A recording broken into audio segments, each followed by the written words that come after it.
Hello guys, welcome back शिखर.SCS। आज यहाँ MCQ चॉइस क्वेश्चन में मतलब मल्टीपल चॉइस क्वेश्चन में हम देखेंगे हिस्ट्री का पार्ट 16 जो कि अभी भी रिलेटेड है। मिडिवल हिस्ट्री के क्वेश्चन इसमें रहेंगे। ओके, सो आज का सेशन स्टार्ट करते हैं। तो आज का फर्स्ट क्वेश्चन है, गोंड का इतिहास अहोम के इतिहास से किन मायनों में भिन्न था, क्या कोई समानता भी थी? तो अब यहाँ पर देखते हैं क्या क्या भिन्नता थी। गोंड गोंडवाना, पहला ऑप्शन जो है गोंड गोंडवाना नामक विशाल वन प्रदेश में प्रमुख जनजाति थी, जबकि अहोम जो है ब्रह्मपुत्र घाटी यानी कि असम की साइड में निवास करने वाली प्रमुख जनजाति थी। ये दोनों ही जनजाति थी। तो अगर समानता की बात करें तो समानता दोनों में है कि दोनों जनजाति थी। गोंडवाना राज अहोम राज की तुलना में बड़ा था। गोंडवाना बड़ा था जबकि अहोम छोटा था। दूसरा है गोंडवाना प्रदेश के मूल निवासी थे, जबकि अहोम जो है म्यांमार से आकर बसे थे, यानी बाहर से बसे हुए थे। गोंड आग्नेय अस्त्रों का प्रयोग नहीं जानते थे, जबकि अहोम ने 1530 में ही उच्च स्तरीय आग्नेय अस्त्रों का इस्तेमाल किया था। 1660 में बारूद तोपों के निर्माण में सक्षम थे, अहोम लोग सक्षम थे। तो यहाँ पर हम देखें कि ये तीनों ही जो हैं वो सही कहा गया है, और इनके इन्हीं सब भिन्नताओं के कारण जो है वो गोंड का इतिहास और अहोम का इतिहास भिन्न था। और समानता की बात करें तो वो दोनों ही क्या थी, जनजाति थी। तो यहाँ पर डी ऑप्शन करेक्ट है, उक्त सभी। नेक्स्ट क्वेश्चन देखते हैं। सेकंड क्वेश्चन है, निम्नलिखित में कौन सही मिलान है, यानी कि सही मिलान चुनना है। इनमें से ऑप्शन ABCD दिए हुए हैं। तो सबसे पहले मिलान कर लेते हैं। बुद्ध का संबंध है सामाजिक अंतरों पर सवाल उठाने में, तो यानी कि A का थर्ड है। तो A का थर्ड आप देख रहे हैं ये दोनों में है, तो ये तो कहीं ना कहीं गलत हो गया, ये दोनों गलत हो गए। ओके, ये दोनों गलत हो गए। नेक्स्ट अब दो बचे हैं। देन उसके बाद शंकर देव की बात करें तो वो नामदेव नामघर से संबंध है उनका। निज़ामुद्दीन औलिया की बात करें तो सभी को पता है कि ये एक सूफी संत थे। नयनार का संबंध है, जो नयनार मतलब का संबंध जो है शिव से है।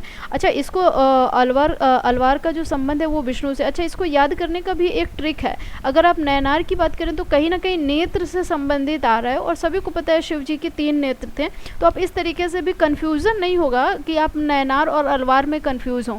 ठीक है, तो ये दोनों ही साउथ के थे, तो इनमें कंफ्यूजन हो जाता है। तो ना जहाँ पर भी आए तो वहाँ पर ध्यान रखिएगा, नयनार जहाँ पर भी आए कि उनका संबंध नेत्र से यानी कि शिव जी से संबंध है। ओके, तो ये चीज़ माइंड में बैठ जाएगी, तो आपको कभी कंफ्यूजन नहीं होगा कि नयनार और अलवार में जो है कंफ्यूजन हो। तो आप देखते हैं कि मैच कौन सा कर रहा है। तो आप देख रहे हो कि 4 तक तो एक ही मैच है। 5 में देखते हैं क्या है। तो 5 अगर देखते हैं डी का, तो डी का 5 संबंधित है, यानी कि ये सही है। जो थर्ड ऑप्शन है ये सही है। ओके, तो ये वाला सेकंड का सही है। नेक्स्ट जो है थर्ड क्वेश्चन, शंकर के समर्थक थे। शंकर के समर्थक कौन से? तो अद्वैत जो थे वो शंकर के समर्थक थे। रामानुज के द्वारा प्रभावित हुए थे। रामानुज के द्वारा कौन प्रभावित हुआ था? तो रामानुज के द्वारा जो प्रभावित हुए थे वो अलवार हुए थे, यानी विष्णु की पूजा जो करते थे वही रामानुज द्वारा प्रभावित हुए थे। नेक्स्ट 5 क्वेश्चन देखते हैं।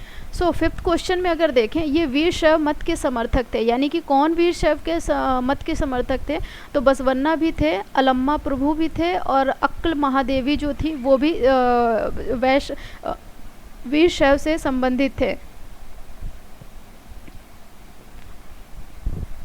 मतलब कि ये वीर शैव मत के समर्थक थे, यानी कि 5 का डी ऑप्शन सही है, उक्त सभी। महाराष्ट्र में भक्ति परंपरा का एक महत्वपूर्ण केंद्र था। कौन सा केंद्र था? आप सभी को पता है कि पंढरपुर जो है वो भक्ति का महत्वपूर्ण केंद्र था। 7 क्वेश्चन की बात करें, 7 क्वेश्चन है, नाथपंथियों, सिद्धांतों और योगियों के विश्वासों और आचार विचार व्यवहार का वर्णन करता है। कौन सा करता है? सो पहला ऑप्शन देखते हैं, ये साधारण तर्क वितर्क का सहारा लेकर रूढ़िवादी धर्म के कर्मकांडों और अन्य बनावटी पहलुओं तथा समाज व्यवस्था की आलोचना की है। संसार का त्याग करने का समर्थन किया है। ऑब्वियसली किया था इन्होंने ऐसा ही। दूसरा था, इनके विचार से निराकार परम सत्य का चिंतन मनन और उसके साथ एक हो जाने की अनुभूति ही मोक्ष का मार्ग है। इन्होंने योगासन, प्राणायाम और चिंतन मनन जैसी क्रियाओं के माध्यम से मन एवं शरीर को कठोर परीक्षण देने की आवश्यकता पर बल दिया। ये भी सही है। नेक्स्ट है, इनके द्वारा की गई रूढ़िवादी धर्म की आलोचना ने भक्ति मार्गीय धर्म के आधार तैयार किया जो आगे चलकर उत्तरी भारत में लोकप्रिय शक्ति बनी। ये तीनों इसके बारे में सही हैं, यानी कि नाथपंथियों, सिद्धांतों और योगियों के विश्वासों और आचार विचार व्यवहार का वर्णन जो है ये तीनों कथन करते हैं, यानी कि डी ऑप्शन करेक्ट है। 8 क्वेश्चन की बात करें तो कबीर द्वारा अभिव्यक्त प्रमुख विचार क्या क्या थे, उन्होंने इन विचारों को कैसे अभिव्यक्त किया। पहला है कबीर निराकार परमेश्वर में विश्वास करते थे। इनका विचार था भक्ति के माध्यम से ही मोक्ष यानी मुक्ति प्राप्त होती है। ऑब्वियसली ये सही बात कही थी इन्होंने। इनके बारे में सही कथन है हिंदू और इस्लाम धर्म में व्याप्त कुरीतियों की आलोचना की। प्रत्येक व्यक्ति को ईश्वर के प्रति प्रेम भाव रखना चाहिए, ये बात भी इन्होंने कही। हिंदू और मुसलमान एक ही ईश्वर की संतान है। धर्मों का अंतर अथवा भेदभाव मानव द्वारा बनाया गया है, ये भी ऑप्शन सही है, यानी कि डी का जो है वो उक्त सभी कबीर द्वारा अभिव्यक्त प्रमुख विचार हैं, यानी कि सभी जो ये उक्त तीनों विचार हैं वो सही हैं। ओके, नेक्स्ट क्वेश्चन देखते हैं। 9th क्वेश्चन है सूफियों के प्रमुख आचार व्यवहार क्या थे। तो सूफियों के प्रमुख आचार व्यवहार क्या थे।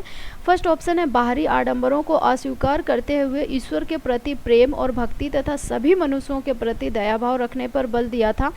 पहला कथन सही है। सूफी संत ईश्वर के साथ ठीक उसी प्रकार जुड़े रहना चाहते थे जिस प्रकार एक प्रेमी दुनिया की परवाह किए बिना अपनी प्रियतमा के साथ जुड़े रहना चाहता है। दूसरा भी सही है।